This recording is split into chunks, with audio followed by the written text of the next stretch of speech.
안녕하세요. 김동인 작가의 단편소설 곰내 낭독해 드릴게요.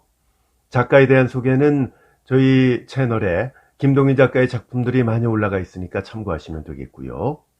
이 단편소설 곰내는 1941년 4월 춘추에 발표된 작품인데요. 처음에는 어머니라는 제목으로 발표가 되었다가 후에는 곰내로 바꿔서 게재가 되었죠. 이 곰내는 주인공 박길려의 별명인데요. 여자아이가 곰처럼 우악스러워서 곰내라고 부른 것이 지금은 이름처럼 굳어진 것이죠. 외양은 억척스럽지만 마음만은 따뜻한 여인 곰내. 지금부터 만나보실까요? 통칭 곰내였다. 어버이가 지어준 것으로는 길려라 하는 이름이 있었다. 박가라 하는 성도 있었다. 정당히 부르자면 박길려였다. 그러나 길려라는 이름을 지어준 부모부터가 벌써 정당한 이름을 불러주지를 않았다. 대여섯 살 나는 때부터 벌써 부모에게 곰내라고 불렸다. 어렸을 때부터 어머니가 어린애를 부담고 늘 곰내 하였는지라 그 집에 다니는 어른들도 저절로 곰내라고 부르게 되었고 이 곰내에게 길려라는 정당한 이름이 있는 줄을 아는 사람조차 드물게 되었다. 곰내 자신도 자기가 늘 곰내라는 이름으로 불렸는지라 자기 이름이 곰내인 줄만 알았지 길려인 줄은 몰랐다. 그녀가 8살인가 났을 때에 먼 일가 노파가 찾아와서 그녀를 부르면서 길려야 하였기 때문에 곰내는 누구를 부르는 소린지 몰라서 제 장난만 그냥 하고 있었다. 그러다가 그 사람이 자기 쪽으로 손을 벌리며 그냥 길려야 이리 오너라 하고 연방 부르는 바람에 비로소 자기를 부르는 소린 줄을 알았다. 그러고는 그 사람에게로 가지 않고 자기 어머니에게로 갔다. 엄마, 대사람이 나보고 길래라고 그래. 길래가 무엇이요? 남의 이름도 모르고 우습구나야. 어머니가 곰내를 위하여 변명하였다. 이 엠나이 어른 보고 그게 뭐야? 엠나이도 하도 곰통같이 굴어서 곰내라고 한 거야. 이 엠나이 좀 나가 놀아. 헤? 곱다고 곰내디? 곰통 같다고 곰낼까? 곰통 같으면 곰통내디? 나가 놀아. 사실 계집애가 하도 곰동지같이 완하고 억세기 때문에 곰내였다. 얼굴에 가죽이 두껍고 거칠고 손과 팔의 마디가 완장하고 클 뿐 아니라 가슴이 턱 벌어져 있고 왁살스럽고 그 목소리까지도 거칠고 뚝하였다. 머리카락까지도 굵고 뻣뻣하였다. 그녀에게서 억지로라도 여자다운 점을 찾아내자 하면 그것은 그녀의 잠꼬대뿐이었다. 잠꼬대에서는 그래도 간간 가냘픈 소리며 아기를 업고 싶어하는 본능이 보였다. 그 밖에는 여자다운 점은 털어끈만큼도 없었다. 이름이 길려라 하지만 길하다든가 실하다든가 한 점은 얻어낼 수가 없었다. 곱다는 곰내가 아니요 곰동지 같다는 곰내야말로 명실이 가진 그녀의 이름이었다. 젖떨어지면서부터 농터에 다녔다. 농터래야 빈약한 것으로 풍년이나 들면 간신히 그의 식구, 아버지, 어머니, 곰내 이렇게 단 3사람의 굶주림이나 면할 정도의 것이었다. 곰내가 농터에 나서면서부터는 어머니의 부담이 훨씬 줄었다.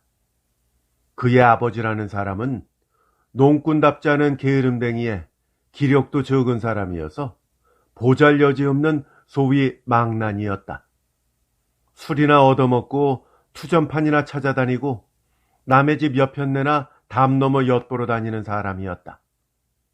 농사 때에는 단 내외의 살림이라 할 일 없이 농터에 나서기는 하지만 손에 흙대기를 싫어하고 게다가 기운이 없어서 조금만 힘든 일을 하면 숨이 차서 당하지를 못하고 게으름과 꾀만 가득 차서 피할 궁리만 공교롭게 하는 사람이었다.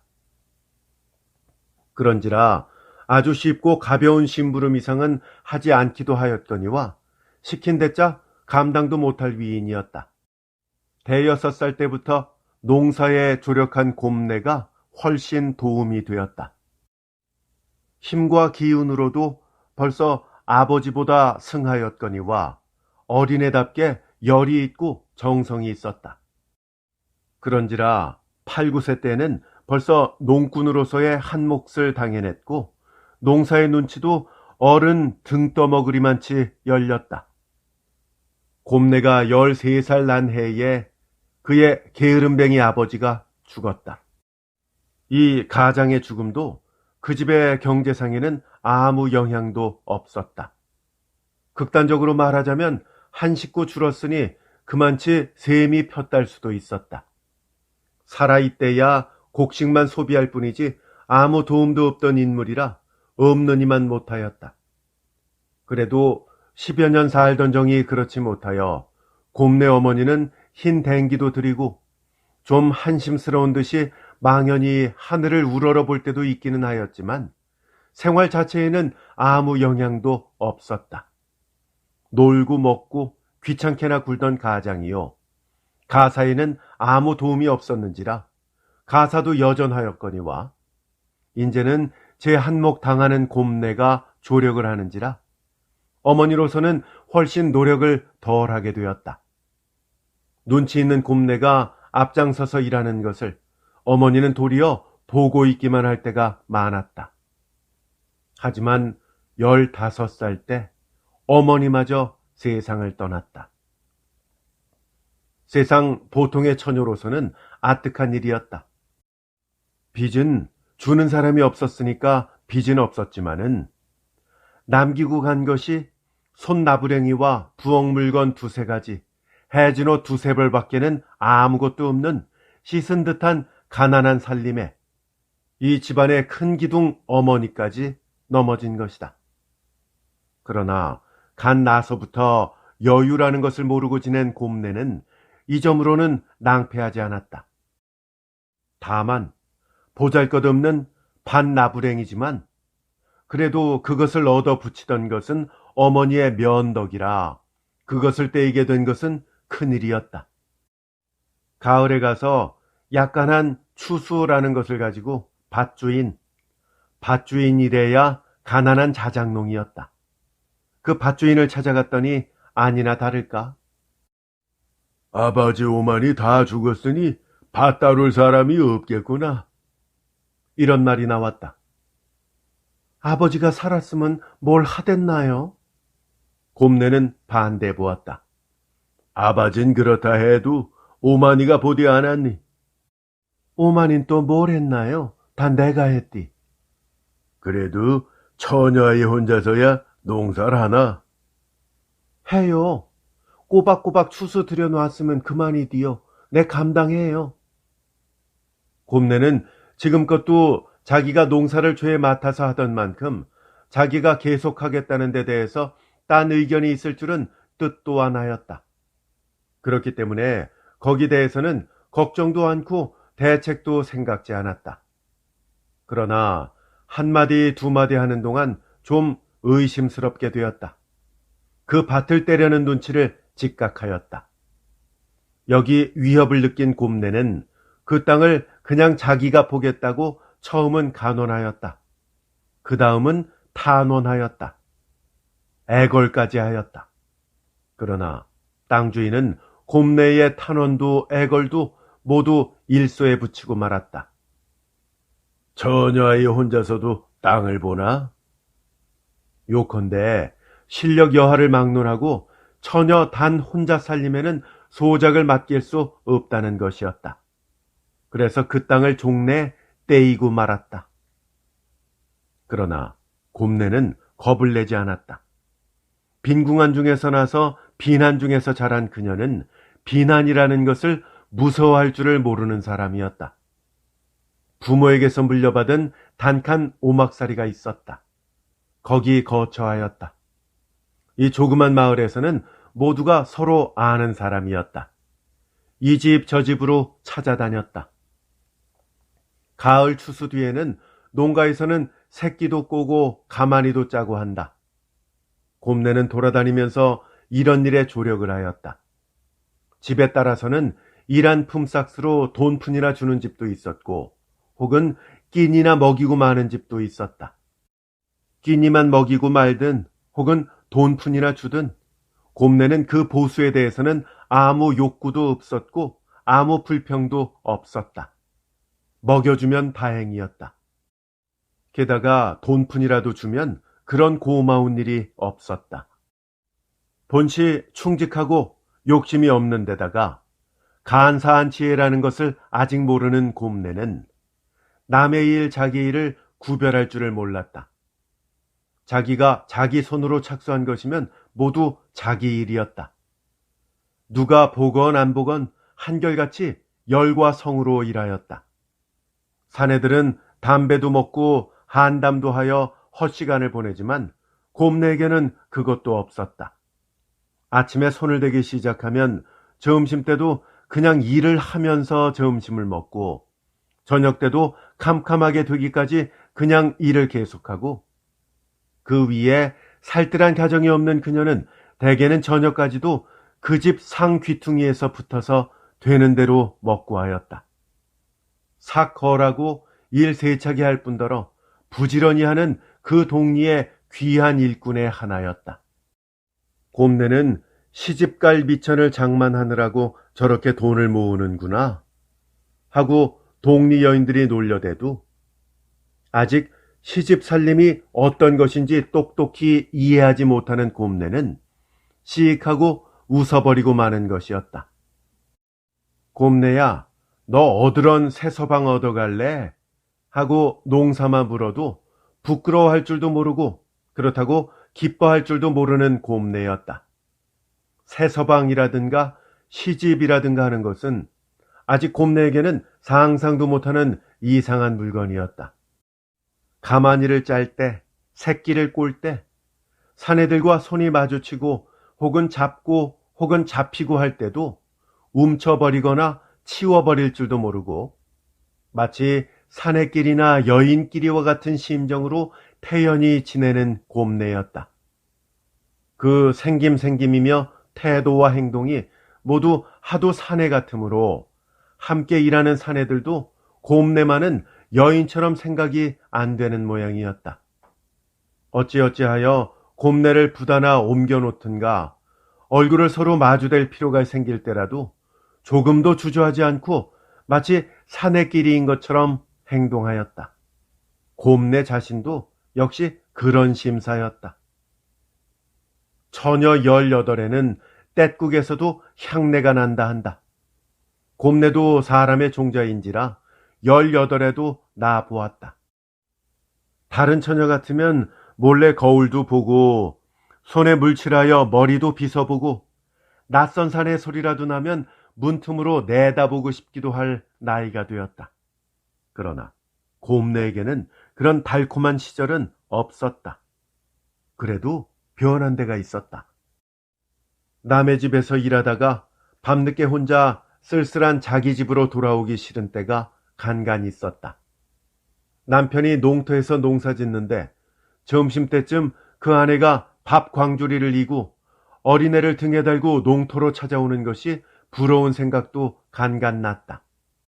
누가 혼사를 하였다, 누가 상처를 하였다 하는 소문이 귀에 심상치 않게 들리는 때가 잦아졌다. 게다가 동리 여인들이 곰내도 시집을 가야 돼 않나, 데리다가는 처녀로 늙겠네 하는 소리며 부모가 없으니 누가 혼인을 주장해 줄 사람이 있어야지, 힘세서 새 서방 얻어도 일은 세차게 잘할 테야, 이런 소리들이 차차 귀에 솔깃하게 들렸다.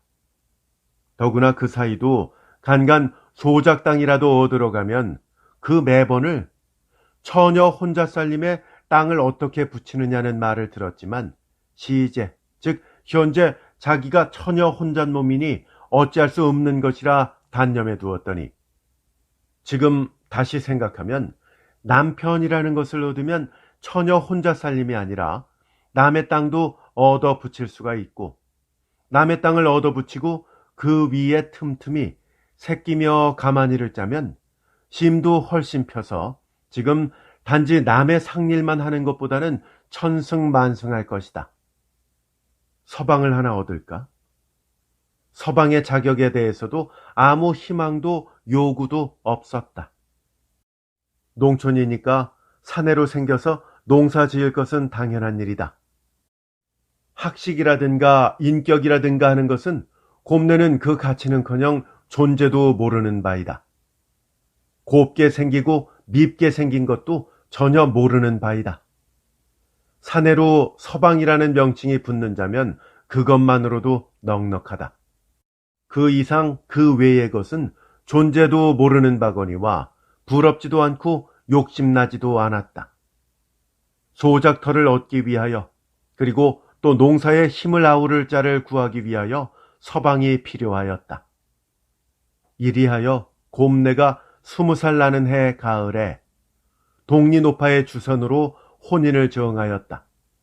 서방 역시 곰내처럼 혈혈단신이요 배운 것도 없고 나이는 25이지만 아직 총각이요 저축도 없는 대신 빚도 없고 어디서 어떻게 굴러먹던 사람인지 3, 4년 전에 단신으로 이 동리에 들어왔고 이 동리에 들어온 이래로 지금껏 제 집이라고는 없이 이 집 윗목 저 집 윗목으로 굴러다니면서 그 집 일을 도와주는 채 하면서 끼니를 얻어먹어 연명을 해오던 초라하기 짝이 없는 사람이었다. 계집이 없으니 그렇게 디냈디 여편네 얻음은 그래도 제 몫이야 안 당하리. 사나이 대당부라니 여편네 굶길까?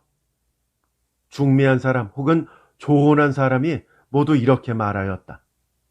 곰내 생각으로도 사내 한 사람이 더 있으면 그만치 심히 펼 것으로 어서 성혼하면 생활이 좀 넉넉해질 것으로 믿었다. 섣달에 품삯을 세매 받아 옷 한 벌 장만해가지고 정월에 들어서 길이를 택하여 성례하였다. 신혼 재미는 꿀과 같다 한다. 그러나 곰내에게 있어서는 생활상이고 감정상이고 아무 변화도 없었다. 혼자 자던 방에 혼자 자던 이불 속에 웬 사내 한 사람이 더 들어온 뿐이었다. 신혼 첫날 밤은 동리 여인들이 와서 저녁을 지어주고 이부자리를 펴주었다. 남이 지은 밥을 먹고 남이 깔아준 이부자리에서 잔다는 것은 곰내가 철든 일에 처음 당하는 경험이었다. 뿐더러 여인들은 한사코 곰내에게 못하게 하고 자기네들이 도맡아 보아주었다. 새색시도 일하나? 모두들 곰내를 상전이나 모시듯이 서둘렀다. 그러나 그 밤을 지내고 이튿날부터는 곰내 생활은 옛날대로 돌아갔다. 이튿날 아침 예에 의지해서 머리에 수건을 얹고 가마니를 짜서 좀 넓은 방이 있는 이서방네 집으로 가서 예대로 부엌으로 들어섰더니 새색시도 이런 데를 오느냐고 단박에 밀렸다. 그래서 어떡하느냐고 물으니까 일감을 가지고 너희 집에 가서 알뜰한 서방님하고 마주 앉아서 주거니 받거니 하면서 일하는 게디 서방 버려두고 이런 데를 와? 그래 조반이나 지어 먹었니? 한다. 그래서 볏짚을 하나름 안고 자기 집으로 돌아온 것이었다. 그때부터 곰내는 집안에서 할 수 있는 일은 자기 집에서 하였다. 남의 주선으로 조그만 밭도 하나 얻어 붙이게 되었다. 성례한 뒤에 한동안은 곰내의 새 남편은 대문 밖에를 나가본 일이 없었다. 대문이라야 수수깡으로 두른 우리지만은 그 밖까지 발을 내놓아 본 적이 없었다. 뜰에까지도 뒷간 출입밖에는 나가보지를 않았다. 꾹 박혀 있었다. 번번 누워서 곰내 몸만 주물락주물락 어루만지고 있었다. 곰내가 하도 징그럽고 귀찮아서 이건 왜 이래? 하며 떼밀면 그는 머쓱하여 손을 떼었다가도 다시 곧 그 동작을 계속하는 것이었다. 어느 날 이 점을 어느 여인에게 하소연했더니 그녀가 씩 웃으면서 너머 귀에 그르디 잠자코 하자는 대로 하려무나 싫을 게 있니? 한다. 과연 차차 지내면서 보니까 그 동작이 처음에는 그렇게도 귀찮고 징그럽던 것이 어느덧 그 생각은 없어지고 차차 멋이 들고 또 좀 뒤에는 그런 일이 그리워지고 만약 남편이 그러지 않으면 기다려지고 하게 되었다. 정이 차차 드는 것이었다. 곰내 얼굴 생김은 그 이름처럼 곰 같아서 완하고 왁살스럽고 둔하였다. 여자다운 데는 한 군데도 없었다. 그녀가 가장 기뻐서 웃을 때도 얼굴만은 성났는지 웃는지 구별을 하기 힘들 지경이었다. 그 얼굴에다가 그래도 남편을 대할 때는 저절로 만족한 웃음이 나타나고 하였는데 그녀의 웃음이 그녀의 얼굴에 어울리지 않았다. 여보, 제법 여보 소리도 배웠다. 숭늉 줄까, 냉수 줄까? 아, 이렇게 가랄 땐 막걸리나 한 잔 있으면 쑥 내려가겠구만. 그럼 내 좀 얻어오디. 종기종기 나가는 아내. 소질이 났는지 기침은 왜 이렇게 나누? 숨이 딱딱 막히네. 선달래 아주버니네 집에서 송아지를 잡았다는데 한몫 들까? 글쎄. 허둥지둥 송아지 출염에 들려나가는 아내. 화기가 났는디 다리가 왜 이리 저려? 그럼 내 돼지다리 하나 맡아올게. 반년 전까지는 알지도 못하던 사내에게 곰내는 온 정성을 다 바쳤다. 아버지에게 바치지 못했던 정성, 어머니에게 바치지 못했던 정성을 이 길가에서 주워온 사내에게 죄 바쳤다. 이전에는 밭을 주지를 않던 소지주들도 곰내가 서방맞이를 한 뒤에는 조금은 떼어 맡겼다. 욕심이 적은 곰내는 자기가 감당할 수 있는 이상의 논밭은 생각도 내지 않고 자기 몫에 돌아온 것만 성심성의로 가꾸었다. 걸음도 남보다 후히 주었고 손질도 남보다 부지런히 하였다. 가을 조이삭이 누릿누릿 익어갈 때쯤은 곰내네 밭은 먼 발로 볼지라도 남의 것보다 훨씬 충실해 보였다. 처녀 시절에는 처녀 홀몸이라고 손톱만한 밭도 얻어붙이질 못했었는데 남편이랍시고 얻고 보니 그다지 힘들이지 않고 밭 하나를 얻어붙이게 되었다. 마음이 오직 직하고 근한 곰내는, 즉 마음이 바르고 부지런한 곰내는 이것도 남편의 덕이라 하여 감지덕지하였다. 그렇다고 남편이 밭에 나서서 일을 하든가 하다못해 김이라도 매는 것은 아니었다. 본시 몸이 약질로 농사를 감당치 못할 뿐더러 게으름뱅이로 농사 같은 일은 하고자 하지도 않았다. 그 위에 곰내는 남편의 몸을 극진히 아꼈다. 저러다가 탈이라도 나면 어찌하나, 몸이라도 다치면 어찌하나, 이런 근심으로 조금이라도 힘든 일은 애당초 남편에게 맡기지를 않았다. 게으름뱅이 남편은 맡으려 하지도 않았고 슬근슬근 아내를 돌아보고 하였다. 남편이 하는 일이라고는 과즉 아내의 손이 미쳐 돌지 못하여 저것 좀 이리 던져주세요. 혹은 나 이거 하는 동안 요 끝을 꼭 누르고 있어요. 하는 등의 지극히 단순한 심부름뿐이었다. 곰내 얼굴은 못생기고 또 못생겼다. 웬만한 사내 같으면 고금 떨어진다 해서 곁에 오지도 않을 추물이었다. 남편도 눈이 두 알이나 박혔음에 아내 얼굴이 못생긴 것쯤은 넉넉히 알 것이었다. 그러나 그는 이 아내를 버리지를 못하였다. 이 아내를 버렸다가는 평생을 호라비로 지낼 수밖에 다시 아내 얻을 가망이 없었다. 투전꾼이라 하지만 협기 있고 쾌남아형의 투전꾼이 아니요. 기신기신 투전판을 엿보다가 개평이나 얻어먹는 종류의 투전꾼이었다.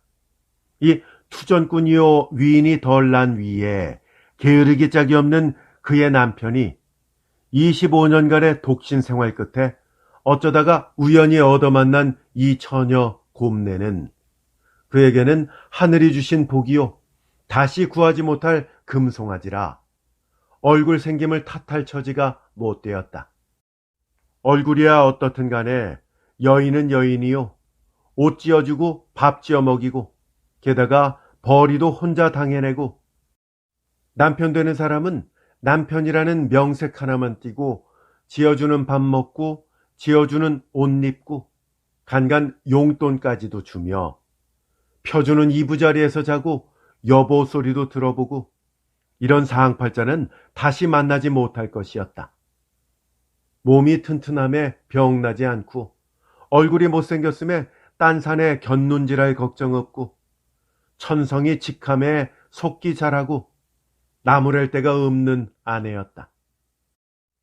군색한 데서 자랐으니 곤궁을 싫어할 줄 모르고 성내면 와곽거리기는 하지만 뒤가 없고 어릴 때부터 동리의 인심을 샀으니 부족한 물건은 융통할 수 있고 바로 흥부의 박이었다. 배를 가르니 복만 튀어나왔다. 혼인한 첫 해는 풍년도 들었거니와 아내의 헌신적 노력으로 오는 해의 계량이 되고도 남았고 겨울 동안에 부업이라도 하면 적지 않은 저축도 남길 가망이 있었다. 곰내 내외의 새살림은 무사하고 평온한 가운데서 1년이 지났다. 세상에서 손가락질 받던 남편도 1년 동안은 꿈쩍 안 하고 근신하였다. 지어주는 밥 먹고 지어주는 옷 입고 시키는 대로 잔말 없이 일하고 술도 곰내가 받아다 주는 막걸리만으로 참아왔다. 이 20-30호 될까 말까 하는 동리에서는 곰내네 집안은 즐거운 집안으로 꼽혔다. 1년 동안의 근면의 덕으로 돈도 300-400냥 앞섰다. 아들도 하나 생겼다. 사람은 지내봐야 알 거야. 옆에 내려오둬야 사람 한몫 된단 말이디. 턴덩 배필이 아니야요. 그 망나니가 사람 될 줄 알았나. 옆에 내려오더니 노상 서방구실 애비구실 하느라고 씩씩거리면서 돌아가거든. 뭘 옆에 낼 잘 얻은 덕이디. 옆에 내복은 있는 사람이야. 아니에요. 애미 나이도 그렇디 턴덩 배필이 아니고야 그 상판대기를 진절이 나서도 하루인들 마주 있으려고 한자리에서 코 마주대고 말이요. 나 같으면 무서워서 하루도 못 살겠네. 갇혀서 보면 갇혀서 볼수록 더 왁살스럽고 솜털구멍 하나의 대동문통만큼씩 한 거이 허이 무서워. 그래도 재미만 나서 사는 걸 어떡하나. 옛말에도 안 있어. 곰보에게 정들이고 보니 얼근 군역마다 복이 가득가득 찼더라고. 저 보기에 달렸디. 그렇고 말고요. 형님네도 그 텁석부리 영감하고 30년이나 살디 않았어? 수염엔 이 안 끌었습니까? 에이, 요 망할 것. 남의 영감은 왜들 주니? 코 풀든 수염에 매닥질하고 수염 씻은 건건 찝찝한 물을 늘 먹고 더러워. 듣기 싫다. 그래도 젊었을 땐 입도 맞춰봤어. 요것이 동리의 평판이었다. 동리를 더럽히던 안서방이 여편네를 얻은 뒤부터는 딴 사람이 된 듯이 단정해진 것도 평판되었거니와 못생긴 처녀 곰내가 서방 맞은 뒤부터는 서방에게 반해서 남의 눈 부끄러운 줄도 모르고 맛부터 돌아가는 양이 더 평판되었다. 얌전하고 입무겁던 곰내가 이렇듯 남편 자랑으로 말 많고 들떠 돌아갈 줄은 꿈밖이었다. 마치 16, 17세의 순맥의 총각 처녀가 모인 것 같았다. 노인들의 눈에는 망측스럽게 보이리만치 남의 눈을 기이지를 않았다. 1년이 지났다. 또 반년이 지났다. 정월 중순께였다. 곰내 남편 안서방은 그해 추수를 팔러 읍으로 들어갔다. 금년에도 풍년이 들었고 금년은 금년 소득을 죄 팔기로 방침을 세웠다. 곰내가 서둘러 주선해서 밭도 좀 더 얻어붙여서 소득도 전보다 훨씬 나았거니와 고가도 여기와 고을과는 약간의 차이가 있었다. 여기 소득을 전부 고을에 갖다가 팔아서 작년에 남은 것까지 합쳐서 자그마한 것이나마 제 땅을 좀 마련하고 단경기까지는 새끼와 가만이며 누에를 쳐서 연명을 하면 새해에는 제 땅의 소득도 얼마는 될 것이다. 농사 지은 것을 전부 팔고 다른 방도로 연명을 하자면 한동안은 곤란은 하겠지만 그 한동안만 지나면 그 뒤는 훨씬 셈이 펴게 될 것이다. 이러한 몇 해만 꿀꺽 참고 지나면 몇 해 뒤에는 지주의 자세를 받지 않고도 제 것만 가지고도 빈약한 살림은 할 수가 있을 것이다. 그동안에 자식도 잘하면 자장농과 소장농의 두 가지도 노력만 하면 감당할 수가 있을 것이다. 이런 생각으로 곰내는 남편에게 자기네 몫의 전부를 맡겨서 고을로 보낸 것이다. 곰내 꿈은 즐거웠다. 남편이 고을에 갖고 간 곡식을 마음으로 계산해보고 이즘 이 근처에 팔려고 내놓은 땅의 값을 비교해보고서 혼자서 웃고 하였다. 예, 아직 아무것도 모르는 갓난애였다. 우리 이제 밭 산단다. 이 다음에 너 크면 다 너 줄 거야. 도티, 네 밭에서 네가 농사하고 네가 추수하고 어서 커라. 아이고 내 새끼야. 애를 부담고 쫄래쫄래 춤을 추며 방안을 이리저리로 돌아다니는 것이었다. 그리고 지금 팔려고 내놓았다는 밭도 애를 업고 그 근처를 아닌 듯이 누차 배회하였다. 여기서 고을까지가 120리, 이틀 길이었다. 이틀 가고 하루 쉬고 이틀 돌아오노라면 합해서 닷새가 걸릴 것이었다. 어떻게 해서 하루가 더 지체되면 엿새가 걸릴지도 모를 것이었다. 처음에 이틀, 사흘, 나흘은 몹시 초조하게 지냈다. 아직 기한이 아니니까 돌아올 바는 아니지만 마음은 한량없이 초조하였다. 혹은 그 사람도 마음이 급하여 다른 박질 쳐가서 하루에 득달하고 천행 그 밤으로 흥정이 되고 이튿날 새벽에 그곳에서 떠나서 당일로 돌아오면 이틀이면 될 것이다. 가능성 없는 이런 몽상까지도 품어보았다. 쓸데없는 일인 줄 뻔히 알면서도 돌아오는 길 쪽으로 20여리를 찬바람을 안고 갓난애를 업고 마주 나가서 한나절을 기다려보기도 하였다. 동전 한 푼이 새로운 그녀는 철철 굶으면서 끊어지는 듯이 아픈 등허리를 두드려가면서 한나절을 기다렸다. 돌아올 때는 그 헛되이 보낸 하루를 단 몇 발이라도 새끼를 꼬았던 편이 훨씬 좋았을 것이라고 후회를 했지만 이튿날 하루를 쉬고 쉰데야 역시 집에서 일을 하였지만 또 그 이튿날은 또다시 나가보았다. 빨리 오면 이날쯤은 올 듯도 싶었다. 그날도 역시 헛걸음이었다. 또 그 이튿날은 정수로 따지자면 당연히 올 날이라 곰내는 물론 또 나갔다. 시장에서 돌아올 남편을 위해서 엿을 반근이나 사가지고 이른 새벽에 나갔다. 다음 동리 장마당까지 가서 기다렸다. 사람 기다리는 것처럼 어려운 노릇은 없었다. 그새 며칠은 안 올 줄 뻔히 알면서도 행여나 해서 기다렸다.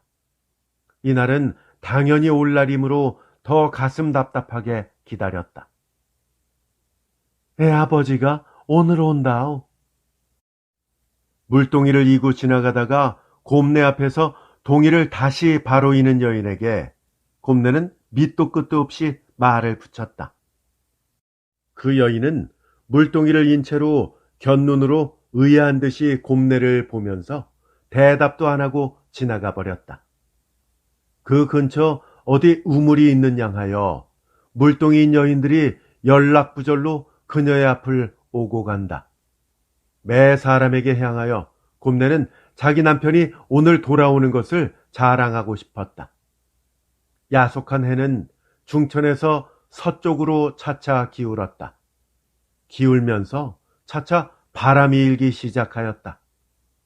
등에 갓난애는 추운지 악을 쓰면서 울어낸다. 자장 자장 너 용타. 아바딘 지금 말고개쯤 왔겠다. 아바지 오면 사탕도 주고 외떡도 주고. 자장 자장 너 용타. 연하여 등에 아이를 들추며 달래며 왔다 갔다 하였다. 울고 울고 또 울던 끝에 갓난애는 기진하였는지 울음을 멈추고 잠이 들었다. 그러나 이때는 어린애 대신에 곰내가 통곡하고 싶게 되었다. 아무리 짧은 해라 하지만 그 해도 벌써 사너리의 절반이 넘었다. 어린애를 업고 왔다 갔다 하는 동안 몸집은 혹은 동편으로 혹은 서편으로 일정치 않았지만 눈만은 잠시도 북편 쪽 대로에서 떠나본 적이 없었다. 남편이 오려면 반드시 그 길로 해서야 온다. 지름길도 없다. 곁길도 없다. 가장 가까운 단 한 가락의 길이다. 그 길에서 한때도 헛눈을 판 일이 없거늘 남편은 아직 오지 않는다. 10번만 더 갔다 오자 우물에서 가게까지 한 20여 집 거리 되는 곳을 몇백 번 왕복했는지 모른다. 이때껏 안 온 사람이면 오늘 철로는 올 가망이 없다. 집으로 돌아갈 밖에는 도리가 없었다. 그러나 돌아가려니 그래도 마음이 남아서 10번을 더 우물까지 왕복하기로 하였다. 10번을 다 왕복하였지만 기다리는 사람은 여전히 안 나타났다. 헛 왕복이었다. 그럼 10번만 더. 10번을 더 왕복하였다. 그러고도 아무 결과도 못 얻은 그녀는 통곡하고 싶은 마음을 억제하고 얼굴을 감추고 인젠 할 일 없이 자기 집으로 발을 떼었다. 남편은 이튿날도 안 돌아왔다. 또 그 이튿날도 안 돌아왔다. 나흘 만에야 돌아왔다. 동저고리 바람으로 옷고름이 통 뜯기고 흙투성이가 되고 참담한 꼴이었다. 아이구머니 이게 웬일이요? 오다가 아차고개에서 불안당을 만나서. 그래 몸이나 상한 데 없소? 몸은 안 상했지만 돈은 동전 한 입 없이 홀짝 뺏겼군. 아뜩하였다. 몸 다튼 데 없으니 다행이디. 그래 언제 그랬소? 그저께로군. 그럼 그저께까진 어디 있었소? 아니 그저께인가? 그 전날은? 그 전날이야 고을에 있었디. 고을엔 뭐하러 사흘 나흘씩 있어서? 춥다. 남편은 정면으로 대답지 않고 이불을 내려 폈다. 봉변을 당했으면 왜 곧 집으로 오지 않았소? 에이, 한잠 자야겠다. 남편은 그냥 옷을 입은 채 자리도 안 펴고 이불 아래로 들어가서 머리까지 푹 썼다. 배고프디 않소? 찬밥밖에 밥도 없는데. 남편은 들었는지 못 들었는지 이불을 뒤집어 쓰고 대답도 않는다. 곰내는 기가 막혔다. 보니까 상한 데는 없는 모양이니 급혀는 마음이 놓이지만 1년간의 정성과 커다란 희망이 물거품으로 돌아간 것이 딱 기가 막혔다. 이불을 뒤집어 쓰고 누워있는 남편의 곁에 갓난애를 업고 앉아서 몸을 앞뒤로 흔들면서 망연히 앉아 있었다. 지금 잃어버린 그만큼을 다시 만들려면 1년 남아를 다시 공을 들여야 하겠고, 그러고도 풍년이 계속되고 우환이 없고 다른 아무 고장도 없어야 할 것이다. 그 노력도 노력이려니와 과거에 들인 공과 노력이 그렇게도 맹랑이 꺾여 나가니 지금 같아서는 눈앞이 아득할 뿐이지 새 용기가 생길 듯 싶지도 않았다. 무심 중 한숨만 기다랗게 나오고 하였다. 이 마을에는 이상한 소문 하나가 퍼졌다.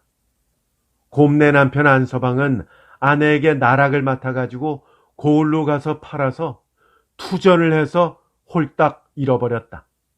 그러고는 집에 돌아갈 면목이 없어서 불안당을 만난 듯이 옷을 모두 찢고 험상스러운 꼴을 해가지고 자기 집으로 돌아왔다.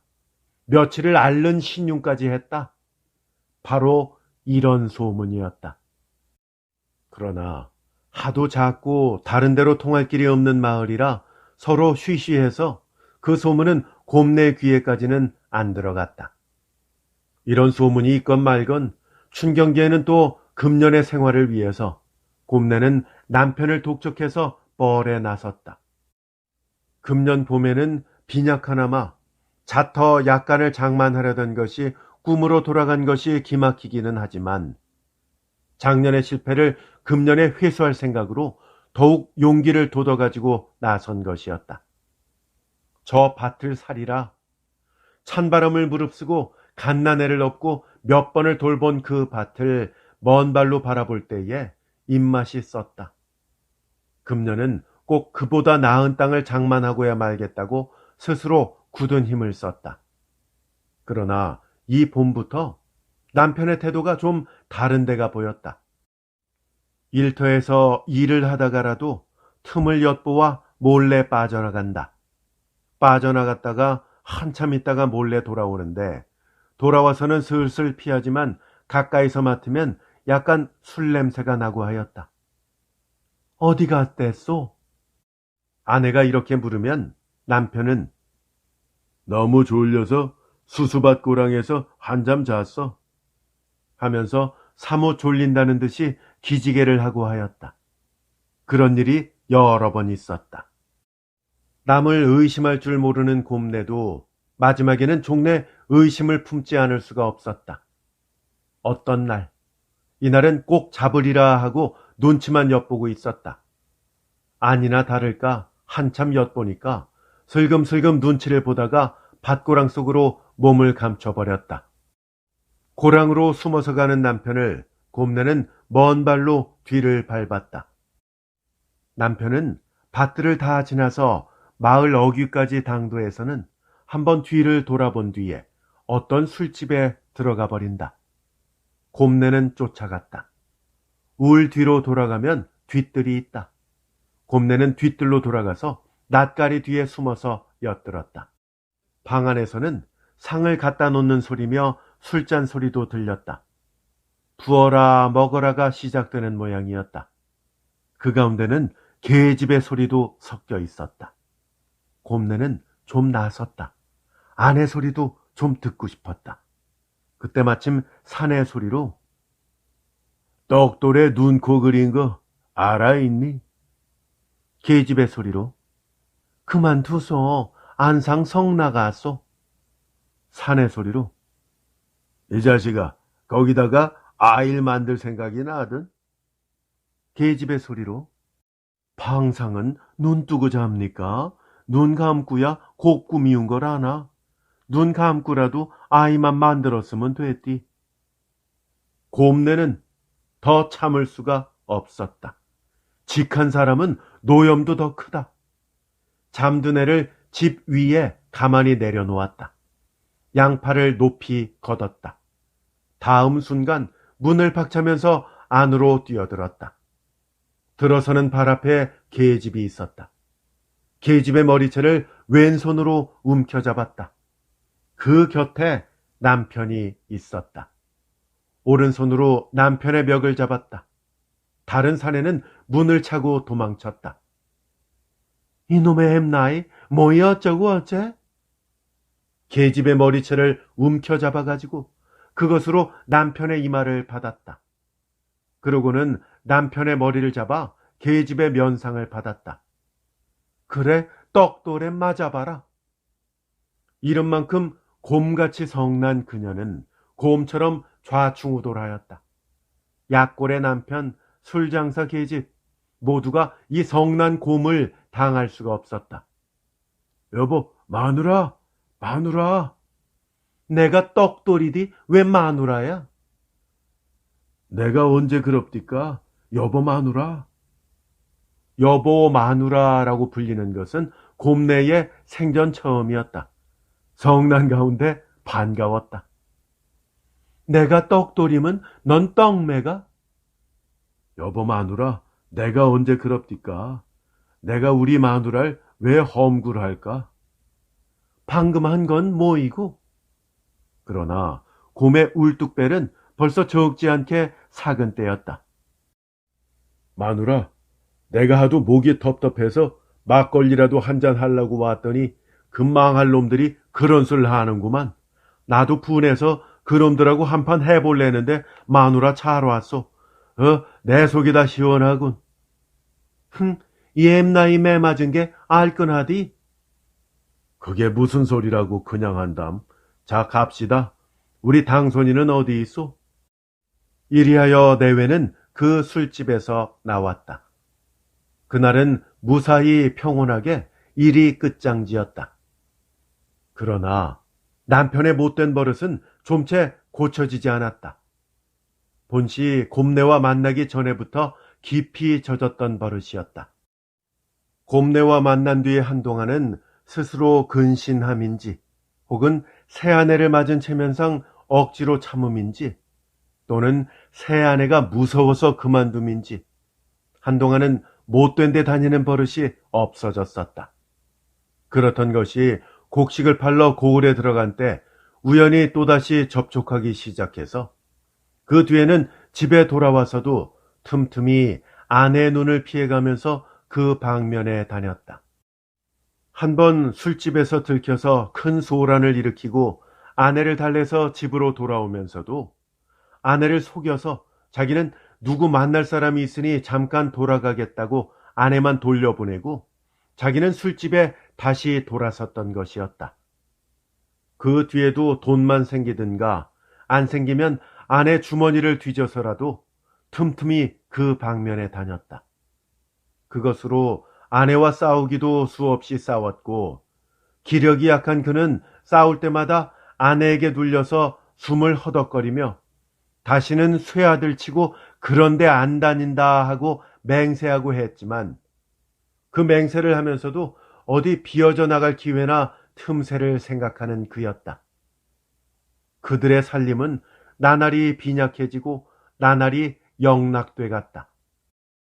못된 곳에 출입하는 도수가 잦아지면서는 남편은 일손을 다시 잡지 않았다.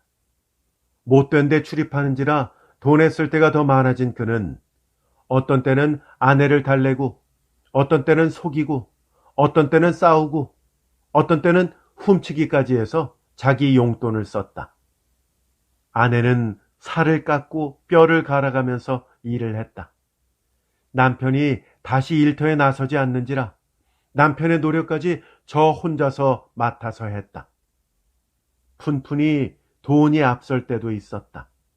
남편만 없으면 좀 앞세워 놓고 살아갈 수도 있었다. 그러나 돈에 대한 불가사리 남편이 등 뒤에 달려 있는지라 어쩔 도리가 없었다.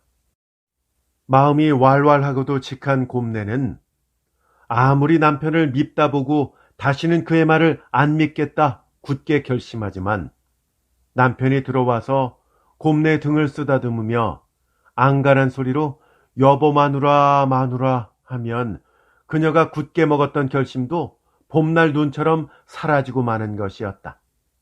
그리고 깊이 감추었던 주머니를 꺼내서 남편 마음대로 쓰라고 내맡기는 것이었다. 하지만 남편이 나간 뒤에 텅 빈 주머니를 만져보며 스스로 후회하고 다시는 안 속겠다고 또다시 결심하지만 그 결심할 때조차 이 결심이 끝끝내 버텨질지 못 질지 스스로 자신이 없었다. 어떤 날 곰내는 고을 장에 갔다. 언제든 그녀는 장에 갈 때는 예전에 집에서 조떡을 만들어 가지고 가서 그것으로 요기를 하는 것이었다. 그날도 집에서 남편이 하도 졸음으로 돈 2원을 주고 나선 것이었다. 주기는 했지만 장에까지 와서 보니 아까웠다. 자기는 15전어치 떡을 사 먹기가 아까워서 집에서부터 조떡을 만들어 가지고 오고 목이 메는 조떡을 물 한 방울 없이 먹는데 남편은 좋았구나 하고 흥청히 술만 먹고 있을 생각을 하니 자기가 아끼는 것이 어리석고 헛일 같았다. 시장에서 보따리를 펴고 조떡을 꺼내었다. 목이 메고 텁텁한 위에 속조차 심란하여 먹기 싫은 것을 장난삼아 한 입 두 입 먹고 있노라니까 무엇이 곁에서 쫑알쫑알한다. 그쪽을 돌아보니까 연하문 살쯤 난 사내애가 자기더러 무엇을 청구하는 것이었다. 뭐라고? 나 떡 하나. 조떡을 하나 달라는 것이었다. 곰내는 어차피 자기는 먹기 싫은 데다가 그 애가 매우 시장해 보이므로 큼직한 것 2덩이를 주었다. 그랬더니 그 애는 단숨에 2개를 다 먹었다. 또 하나 줄까? 그 애는 머리를 끄덕끄덕하였다. 또 2개를 내주었다. 그 애는 하나는 단숨에 또 먹었지만 나머지 1개는 절반만큼만 먹고는 더 못 먹겠는지 멈추고 만다. 더 먹으렴. 아이 배불러. 너 조반 못 먹었니? 그 애는 머리를 끄덕였다. 왜 오만이가 안 해주든? 오만인 죽었어. 가엾어라. 아바지도 없고. 아바진 술만 먹다가 어디 갔는지 나가고 말았어. 나 혼자야. 곰내는 가슴이 뭉클하였다. 등에서 쌕쌕 잠자는 아이를 황급히 앞으로 돌려 안았다. 머리를 숙였다. 자기의 머리로 사랑하는 아이의 뺨을 문질렀다. 아버지라는 사람은 아이에게는 남이로구나. 술값 2원은 아깝지 않되 어린애 사탕값 1전은 아끼는 자기의 남편. 내가 살아야겠다. 내가 살아야 이 아이가 산다. 어떤 일이 있든 어떤 곤경이 있든 결단코 넘어져서는 안 된다. 내가 넘어지면 이 아이까지도 아울러 넘어진다. 야, 당선아, 너 뭘 가지고 싶으니? 뭘 먹고 싶으니? 아무개나 네 마음에 있는 걸 말해라. 잠자는 아이였다. 잠자는 아이를 깨워서 그 뺨을 비벼대며 물었다. 어린애는 깨면서 제 눈 딱 맞은편에 어머니 얼굴이 있는 것을 보고 안심한 듯이 기다랗게 기지개를 한다. 얘야. 곰내는 거지 아이를 돌아보았다. 너도 엄마 아빠 다 없으니 오직 궁진하고 출출하겠니? 나하고 가자. 내 너 먹고픈 거 가지고픈 거 다 사줄게. 이리 오너라. 자기 아들은 앞으로 돌려안아 그 부드러운 뺨에 자기의 뺨을 비벼대며 거지 아이를 달고 시장 쪽으로 향하여 갔다. 김동인 작가의 단편소설 곰내였습니다. 저희 채널에 김동인 작가의 작품들만 모아놓은 재생 목록을 찾아보실 수 있겠습니다. 물론 검색 가능하고요. 검색이 좀 불편하신 분들은 본 동영상 설명란에 들어오시면 링크가 걸려 있습니다. 참고하시기 바랍니다. 끝까지 함께 해주셔서 대단히 감사합니다. 다음에 더 좋은 작품으로 찾아뵐게요. 안녕히 계십시오.